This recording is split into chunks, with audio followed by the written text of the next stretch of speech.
Yo, what's up, guys? Today I want to do just a little mini commentary about the sketchiest situation I've ever found myself in. This was about a year or two after high school.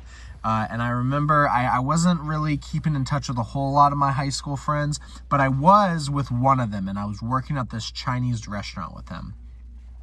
And me, him, and this other person who worked there, me, him, and her, we were all like pretty good friends. I had just started kind of smoking weed again. I stopped halfway through high school, and then I stopped for a while, and then I just kind of started picking it back up again.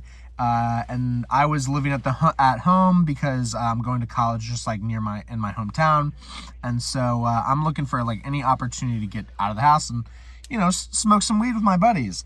And what my friend said is, he's like, hey, I'm in contact with blah, blah, blah, who was a friend of ours way back in high school. And he has his own house now. Now, this was a friend that I had known since like 6th grade. His mom was like a teacher there. Like great kid. We knew each other on the cross country team. And then like we're friendly up until like maybe sophomore, junior year, and kind of just like lost touch. But my buddy was talking to him, and he's like, hey, he's got a house, we can go smoke. Like, I've gone and smoked there a couple times, watched King of the Hill. It's a good vibe, whatever. So I'm like, all right, bet, let's go. And our coworker, she had never smoked weed before, so we were like, hey, this will be like a good time. Like, she was interested in it, like, hey, let's all go over and smoke at our old buddy's house from high school. And any of you who are older know there's kind of like that time, like maybe a year or two after high school, where everyone's graduated. They're either doing college, or they're doing something else. They're in a job, in a trade, whatever. And someone will hit you up that you haven't talked to in a while, and they'll be like, hey, I'm in town, or hey, I'm around, like we should hang out. And sometimes you see that person and you're like, oh, this is the same exact person from high school. This person has not changed at all. And sometimes you hang out with them and you're like, who the fuck is this person? And this is kind of one of those situations. We go over to his house. Seems kind of the same, normal, whatever. Roommate's out of town. So we go in his bedroom for something. I can't remember what. And there's like lean on the bed, and it's like, okay, whatever. I've been around people that are doing harder drugs, like, but it's definitely gonna make my eyebrow like raise a little bit if I go into your house and I see just like lean on your bed for like recreational use. I'm gonna raise an eyebrow, all right? But anyway, so we're like, okay, whatever, dude. We go out. I think we get some food, and we're just smoking weed. We're having a good time, and his buddy's over. And what I found out later was that his friend was apparently like kicked out of his parents' house and living in his car. So there's just like this dude living in his car who's hanging out at this house. And his other friend comes over, right?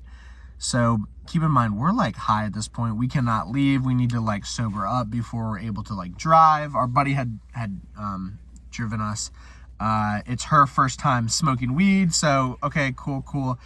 Little weird situation, but whatever.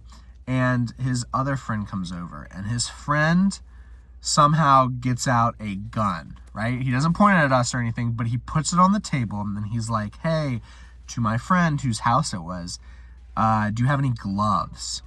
And my friend, for some reason, had some like medical gloves or whatever. He puts them on, and he starts like loading bullets into the gun. And what we find out from him talking is he is going to sell this gun. And the other guy who's living in his car is like very interested in it. He like picks up some of the bullets, and the guy's like, dude, don't touch those with your bare hands. You don't know where those casings are going. And he's like, I don't give a fuck, man. And we're like super high. Like, imagine, you get stressed out when you smoke weed, and I don't know, you hear sirens a mile away. Imagine like just being like in this house where this guy is like loading a gun to sell. And so, like, we're talking to our friend. Like, obviously, we're both really sketched out. But we're also like, hey, we invited our friend over here who has never met this guy before. And she's smoking weed for the first time. Like, hey, are you doing okay? Do you want us to, like, call you an Uber? Like, my buddy was like, hey, I'll be good to drive here. And, like, just give me, like, 30 or 40 minutes. And then we'll get the fuck out of here. And so we're sitting there. This guy's fucking like getting ready to sell his gun. And then all of a sudden there's like a pounding, banging on the door. And we're like, what is going on now? And this guy busts in, and his pupils are like super, super dilated, like really, really, really fucking high and stressed out about something. He's like, blah, blah, blah. I don't remember what his name is, but it was the guy who was going to sell the gun. And he like goes up to him. He's like, hey man, sorry, I wasn't answering my phone. And the guy's like, it's okay. And he's like looking around all sketched out. And we're like, what the fuck? And he hands him, I don't know, I honestly can't remember. I don't think I was like, hey, what drugs are you giving this guy? I think I just kind of like saw like a prescription, yeah, it might have been a pill case getting exchanged. I don't know what was in the pill case. It could have been anything. But then the guy left. He's like, hey, sorry guys. He was just really stressed out because I wasn't answering my phone call. And if you know anything about weed, he probably was not giving him, you know, a nice little eighth inside of his pill box. And yeah, that was honestly the sketchiest time of my life. Luckily, my buddy was able to sober up. I was still, like, my tolerance was really, really low. And so I was definitely not good to drive my friend's car. And we all left. And it turned into just kind of a funny story. But that was definitely the sketchiest situation I've ever been inside, where you go over to a friend's house to smoke weed, and all of a sudden it's some guy trying to legally sell a gun, and probably like a meth head slams on the door and like pretty much just comes in my friend's house.